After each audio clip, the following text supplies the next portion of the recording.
and welcome to Centurions Corner, and today we are looking at my 501st Star Wars Black Series collections from customs and official releases.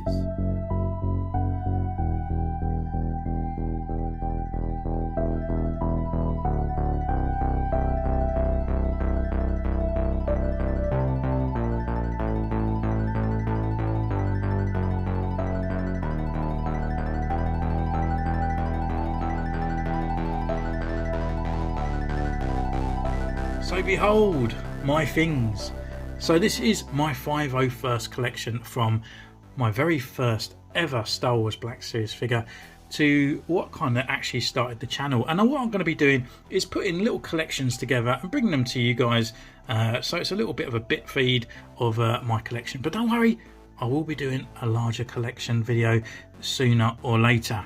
So looking at these guys, looking really nice, great, fantastic, and still hold the bridge of time. I'm quite glad that the paintwork is still all there. But yeah, this guy, Captain Rex, right at the forefront here, actually started my Black Series collection from the get-go. And I still think he's actually one of the most pinnacleist Star Wars Black Series figures out there. He's kind of got like newer mould, articulation types and that. Yes, we've got pinless and stuff now, but he's also still got that weathering look on him, and he's still got that printable face tech printing face there. It just looks great. I'm really glad to get him in the collection, and I'm so happy that I picked him up, because I actually picked this guy up for £8 back in the day. I think it was the Entertainer. They were selling loads off, and loads of customizers were buying them right from the get-go, and they was turning them into all sorts. So I don't know how many Captain Rexes are out there that have been butchered, but I did have another one. I did actually buy two, and I did actually butcher my one up quite a bit, but now he's actually turned into my Boba Fett clone trooper figure, so he did come to quite a good look. But yeah, looking at this guy, he's starting off the 501st. He's the leader, he's the captain, and soon was commander at the end of the Clone Wars. And absolutely great figure. And yeah, even the helmet now still holds the test of time. I haven't actually modded this one at all. I think the only thing I might have done is added silver on there, but I can't remember. And yeah, taking off the helmet as well, we have the Tamara Morrison head just underneath there, looking really cool. Just still holding the bridge of time in my personal kind of thoughts on it. Like the weathering, we've got weathering all over the back. Comes down here, it's all on the back of his legs. We don't get this no more. We don't get this level of detail of like all the weathering and scuffs. We normally just get little bits there. We even got the orange that's actually got like a welding mark with a little bit of silver in there. More weathering up on that arm, and it goes all the way down. It's even all over that belt as well, and on the helmet. So yeah, really cool, really great. And if you can actually get this guy, if they do re-release him, I'm really hoping they do an archive version of this guy sooner or later, so a lot of people can pick him up, because to me he's probably one of the best Black Series figures that is out there. So let's move down the line. So I only got a few officials here, to be honest with you. A lot of them are bootlegs and the customs. So we'll go to the bootleg one here, which is the 501st Phase 2 Trooper. And on the new mould, rather than the new archive one that's come out, which is a reversion of the old mould one. So this is the only way you can get him in the bootleg version, but with the 501st markings. And I think the actual company that's produced it, it's a fantastic figure, to be honest. The great articulation, you've got everything there, and even the paint stripes and the blue is so vibrant, it's so smooth, there's no sort of bleeding or anything there. It is great, and for a bootleg figure you cannot go wrong. I mean, it could be compared to the Spider-Man bootleg figure that I've just recently got, which is so loosey-goosey, but this thing actually holds way up against the official figures in my eyes, to be honest, because they come with, like, they have hard elbow pads and hard knee pads. You don't get that gumminess and stuff on there. Yeah, really cool. And next up we'll go to the official figure, which is the 501st kind of like Phase 2 Jet Trooper, and he just looks really cool as well. The only thing I always find with the actual official releases is that they keep going from old sort of like pins and then going back to the other version as well, and they just keep going back and forth, to be honest with you. And I kind of rather this one to be in the newer mold, just because we get more leg articulation in there. With this one, kind of it gets a bit rigid there, and you kind of need it for a jump trooper. But yeah, the actual paintwork on this guy looks great all the way down.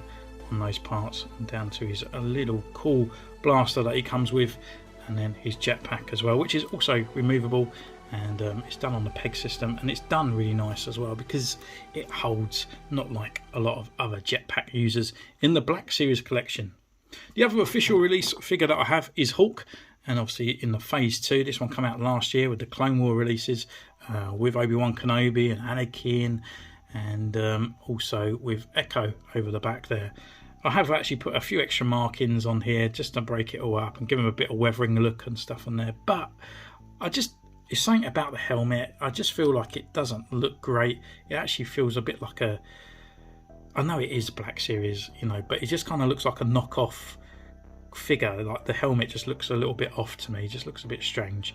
But nonetheless, I'm quite glad to have it on the shelf. It's another 501st figure, and especially with Hulk as well.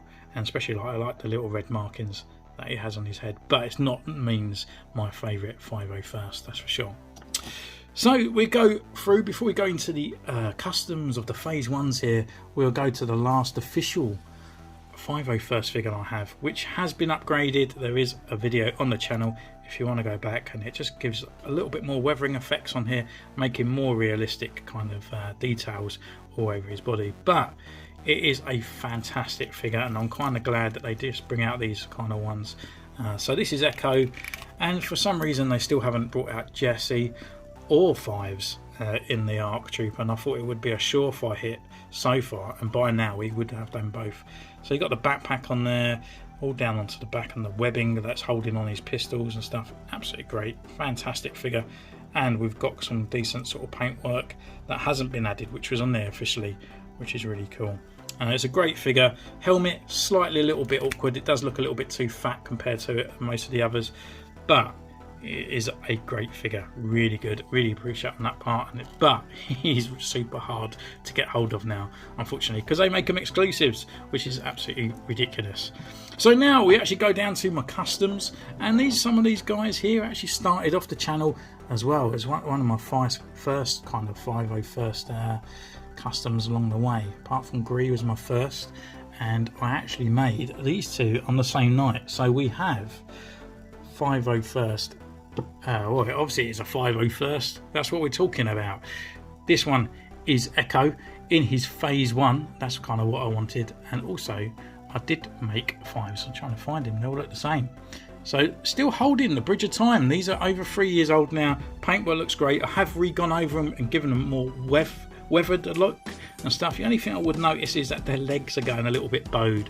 But in my studio here, oh, my voice is going, that's how hot it is. It is really warm in here.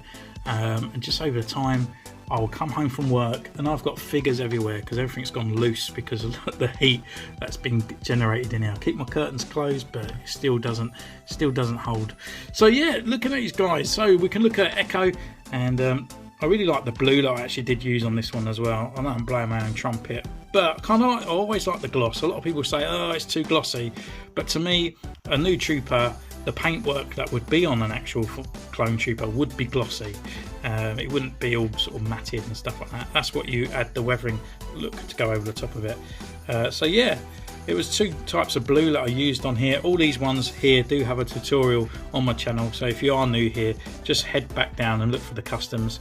Yeah, it will show you how to do them. So we've got the chipping and all that I've added on since then, and also hand painted for Heavy, their little kind of like clone trooper tattoo that they have on here, because poor old Heavy in the Rookies, he died. But still holding these two as a great pair, and I can't wait to get this one as an ARC trooper. So we've got Fives here, all hand painted, no decals or water decals or anything on there. This is all hand painted.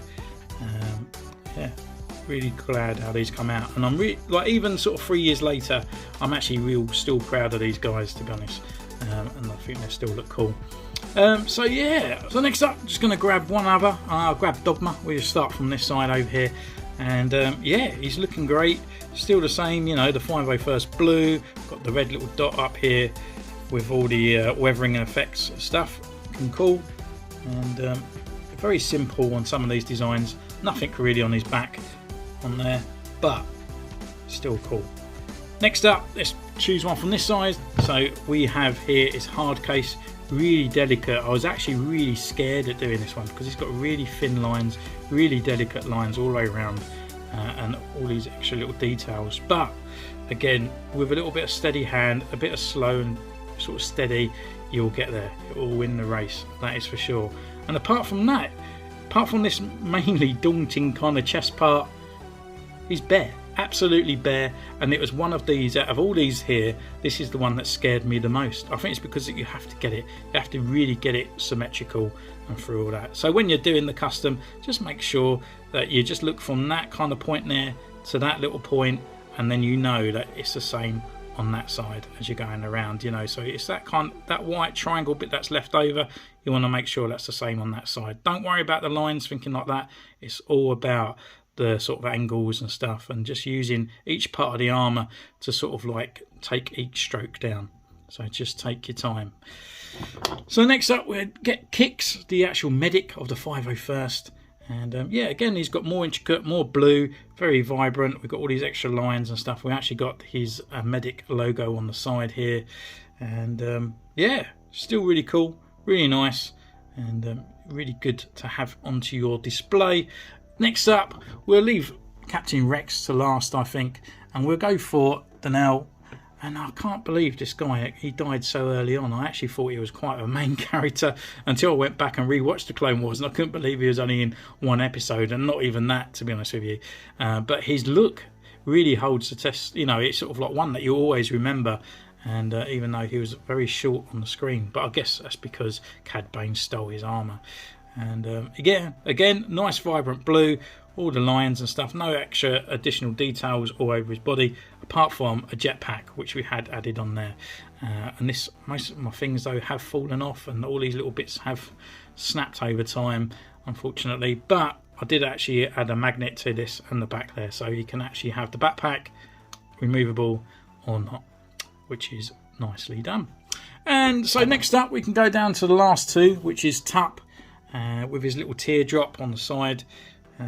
Looking really nice. It was quite, this is one I would say, if you want to start doing a custom, a little bit of paint work, this is probably the easiest one to do, because it's just simple lines down his armour, down on his elbow pads, a little teardrop on this side, teardrop on that side, nothing else down there apart from these lines down on there. And how easy is that? And you get a really cool looking clone trooper. Next up is Jesse. Again, one that I kind of really daunted. It's not because of the armour at all, it's because of this part up here. But again, just take your time, do it slowly. If you do make a mess, wait for it to dry, and then you can scratch it off and then reapply. And just really take your time at doing all these kind of customs. If you really want to do it, then just patience is the key. And then last but no means least, and I couldn't believe it actually took me so long to actually make this guy. But what I used to do was swap him over with my original Captain Rex. So if I went to 50, well, I'll keep saying 501st, Phase 1 Rex, then I would just normally swap over the heads. But they are quite different, to be honest with you. He's very kind of plain, very sort of straight lines, thinner lines and stuff, compared to this one. It was very kind of like lighter blue. But yeah, really cool on this one. I've actually cut his hand out on this part, so he's actually got an extra trigger finger. So just use a scalpel just to score down that line, and then you can get those extra hands in there for trigger happy dual wielding John Woo style. And yeah, I'm kind of glad how he turned out. This has broken over and over again. At first I had one that was made for me and it was movable. That since snapped off. Then I re-glued it back on there, snapped off again because it fell off the shelf, and now this is the original part is at the top, and actually this is part of a Bandai kit R2D2 kind of electric arm. So I kind of had to like bodge it up, and I actually done that 2 minutes before this video, because yeah, I couldn't have Rex without his rangefinder on there. So yeah, all in all, what is your favourite? Let me know in the comments down below. Have you actually been inspired by the channel to do your customs, to get these on the shelf? This is my biggest collection of kind of Legion figures, I guess, that I have, which is the 501st. I think the other one that I do have is the Coruscant Guard Shock Troopers, with the red one as well. So if you do enjoy these kind of videos for a bit of a refresh, a bit of a relook at the old type of figures that I have on there, let me know, and I will do a Shock Trooper one, and maybe I'll break up a few other sort of collections as well, like the Jedis, and what other figures I have on the shelf that I can make up. Let me know in the comments down below. And since then, you can actually see more pictures of these on Instagram, which is in the description down below. And until next time, take care, and I'll see you soon. Bye!